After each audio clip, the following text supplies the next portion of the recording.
today, a task force meets to discuss making it illegal to smoke in a car if there's a child inside of it. This follows a couple of unsuccessful attempts to change smoking laws. News 8's Ken Pierce live in New Haven this morning to explain why the folks who want to do this believe the time is now. Good morning, Ken.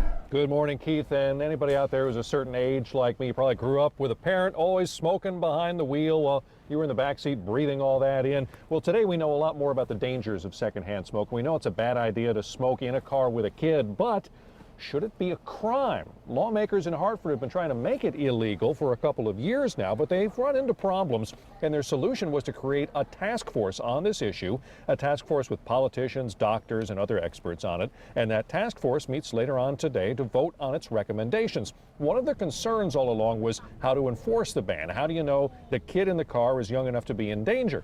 Well, we spoke to the co-chair of the task force, and her idea is to make it illegal to smoke in a car with a child who is in a car seat. That gives police two things to look for: a cigarette and a car seat. Another concern is, what should the punishment be?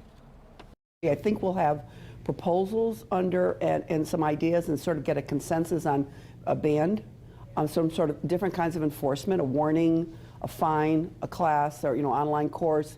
We're looking at everything, Including doing more to educate people about the dangers of smoking. She says that between the money the state gets from the cigarette tax and the money from the big tobacco settlement years ago, the state makes about $500 million a year from smokers, and yet Connecticut spends only a tiny fraction of that on programs to get people to stop smoking. Representative Kokaruta says Connecticut is last among all 50 states in anti-smoking education spending. Now, her task force meets at 3 o'clock this afternoon to vote on recommendations, and they are just that, recommendations only. The legislature still has to get a bill through both houses and onto the governor's desk before any of this becomes law. Live in New Haven, I'm Kent Pierce. Back to you. Kent, thank